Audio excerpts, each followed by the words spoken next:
Iwan Budianto meminta namanya dihapus dari calon waketum PSSI. Bambang Pamungkas dan Ponario Astaman resmi mencalonkan diri sebagai Wakil Ketua Umum PSSI periode 2023-2027. Bos Persib Bandung Teddy Cahyono maju jadi calon anggota Exco PSSI. Kabar baik dari Zalnando pasca pemulihan cedera dislokasi engkel kakinya. Luis Mia siap balaskan dendam kekalahan di putaran pertama. 3 modal utama Persib siap tumbangkan Madura United.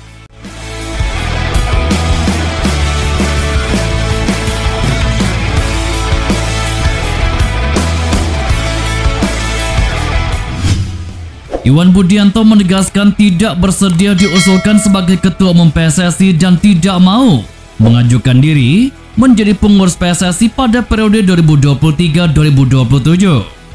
Lewat sebuah surat bertanggal 17 Januari yang ditujukan kepada Komite Pemilihan PSSI, Iwan Budianto menekankan tidak mau lagi berada dalam Komite Eksekutif PSSI. Sehari menjelang penutupan pendaftaran pencalonan Ketua Umum, Wakil Ketua Umum, dan anggota Komite Eksekutif, Iwan Budianto telah menegaskan tidak akan masuk sebagai pengurus PSSI karena alasan tragedi Kanjuruhan. Kendati sudah ada pernyataan dari Iwan, tetap saja ada mendaftarkannya sebagai calon Wakil Ketua Umum PSSI. Nama Iwan Budianto jelas tertera dalam daftar calon waketum yang diumumkan Komite Pemilihan PSSI pada Senin malam kemarin. Sebagaimana yang telah saya sampaikan pada pernyataan saya sebelumnya, bahwa saya tidak bersedia diusulkan dan tidak akan mengajukan diri saya pada pencalonan Komite Eksekutif PSSI periode 2023-2027, baik sebagai Ketua Umum, Wakil Ketua Umum maupun anggota Komite Eksekutif PSSI. Bersama dengan surat ini saya meminta kepada Komite Pemilihan PSSI untuk menghapus nama saya dari daftar bakal calon Komite Eksekutif PSSI periode 2023-2027. Tulis Iwan Budianto. Sementara itu mantan penyerang tim nasional Indonesia Bambang Pamungkas masuk daftar bakal calon Wakil Ketua Umum PSSI 2023-2027. Kepastian BP Sapan Bambang Pamungkas masuk daftar bakal calon PSSI 2 diumumkan Komite Pemilihan PSSI pada Selasa kemarin.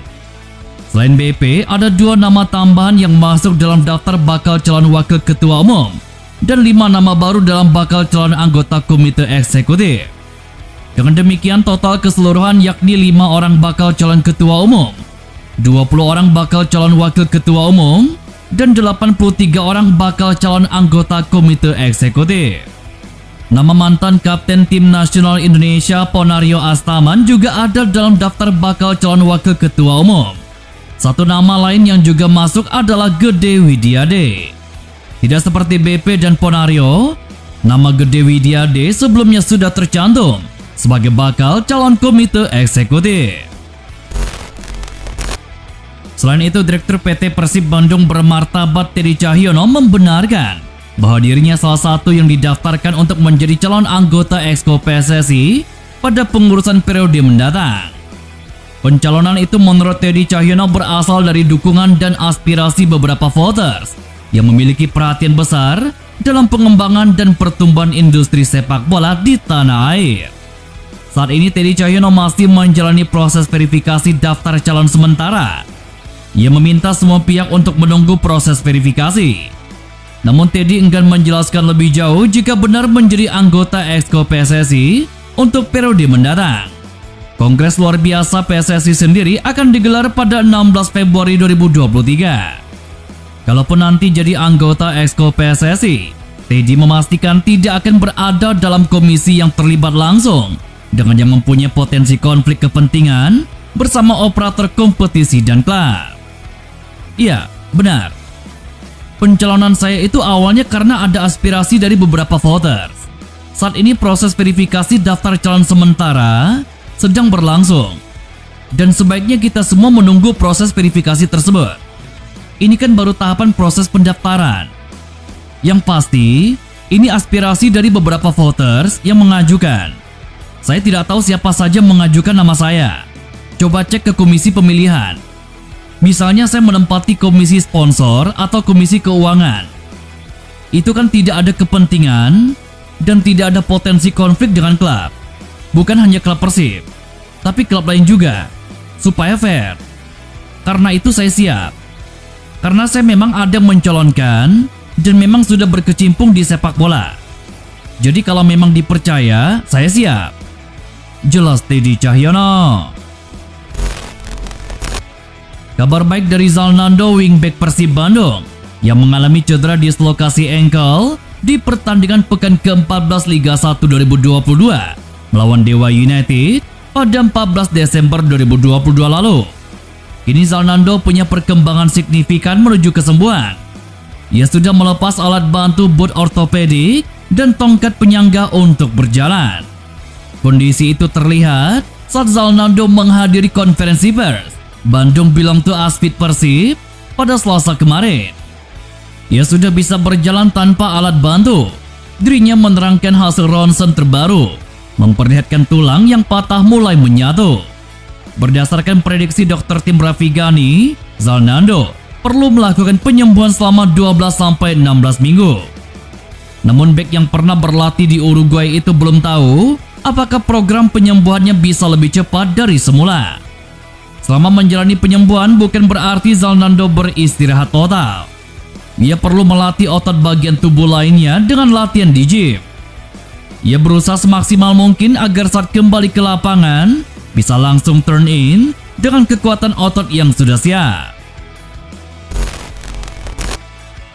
Persib Bandung memiliki 3 modal utama sebagai persiapan laga melawan Madura United di putaran kedua Liga 1 2022. Seperti diketahui, Madura United mampu mengalahkan Persib Bandung di putaran pertama Liga 1 2022. Pertandingan Persib Bandung melawan Madura United akan berlangsung di Stadion Gelora Madura Ratu Pamalingan pada Jumat 20 Januari 2023 mendatang. Ini akan menjadi laga perdana bagi Persib Bandung di putaran kedua Liga 1 2022 setelah batalnya pertandingan melawan Bayangkara FC. Persib Bandung memiliki catatan buruk saat menghadapi Madura United pada putaran pertama. Hal ini karena Persib Bandung harus menerima kekalahan telak di hadapan Boboto dengan skor akhir 1-3. Hal ini menjadi pekerjaan rumah bagi Luis Mia yang waktu itu belum menangani Persib Bandung. Persib Bandung sudah banyak berbenah sejak pertemuan terakhirnya bersama Madura United. Anak asuh Fabio Lefondes akan menghadapi wajah baru asuhan Luis Mia yang tidak mereka temui di putaran pertama. Ada 3 modal utama Persib Bandung untuk membalaskan kekalahan mereka sebelumnya. Modal pertama, nama Luis Mia. Luis Mia, pelatih Persib Bandung, menjadi modal utama Persib Bandung untuk menghadapi Madura United. Maung Bandung mengalami banyak perkembangan signifikan setelah ditangani Luis Mia. Bahkan Luis Mia mencatatkan tren positif yakni tidak terkalahkan dalam 10 pertandingan beruntun sejak mengasuh Maung Bandung. Catatan terburuknya hanya hasil imbang saat melawan Dewa United dan Persikabo. Selain itu, Luis Mia juga menjadi sosok penting yang mengeluarkan Persib Bandung dari zona degradasi. Bahkan sekarang Persib Bandung nyaris menyamakan poin dengan Madura United. Modal kedua, trio Timnas Indonesia kembali. Trio Timnas Indonesia asal Persib Bandung, Marc Anthony Clark, Rahmat Irianto dan Ricky Kambuaya sudah kembali bergabung bersama skuad Pangeran Biru. Sebelumnya mereka mendapatkan tugas untuk membela tim nasional Indonesia di Piala AFF 2022. Mereka bertiga adalah pemain-pemain andalan Sinteyong di tim nasional Indonesia. Kedatangan 3 pemain ini tentu memberikan asupan kekuatan untuk Persib Bandung. Namun sayangnya Rahmat Irianto yang mengalami cedera ketika membela tim nasional Indonesia. Rahmat Irianto melakukan latihan terpisah didampingi oleh fisioterapi pada sesi latihan Senin kemarin. Marc Clark juga absen pada sesi latihan tersebut karena kebugarannya terganggu. Namun begitu, Persib Bandung masih memiliki setidaknya 3 hari untuk memperkuat skuadnya termasuk para trio tim nasional Indonesia ini. Modal ketiga, duo Brazil. Kekuatan Persib Bandung tidak lengkap tanpa kehadiran duo Brazil, Ciro Alves dan David da Silva. Tim asuhan Fabio Lefundes memang pernah menghadapi Ciro Alves pada putaran pertama meskipun hanya di menit-menit akhir pertandingan. Tetapi Madura United akan menghadapi sosok Ciro Alves yang berbeda kali ini. Hal itu karena Ciro Alves saat itu masih dalam kondisi pemulihan cedera. Saat ini sang striker memastikan itu sudah kembali ke performa terbaiknya. David da Silva juga yang kerap bekerja sama secara apik bersama Ciro Alves dalam merepotkan lini pertahanan lawan. Ciro telah menyumbangkan 6 gol dan 2 assist bagi Persib Bandung hingga saat ini. Sementara David da Silva masih bertengger sebagai top scorer Liga 1 dengan 13 gol dan 3 assist. Nah, itulah ketiga modal bagi Persib Bandung untuk bisa membalaskan kekalahan atas Madura United di putaran pertama Liga 1 2022. Patut dinantikan apakah Luis Mia berhasil membalaskan kekalahan tersebut dan memperpanjang rekor tidak terkalahkannya, atau justru Fabio Lefundes yang mempertahankan kemenangannya.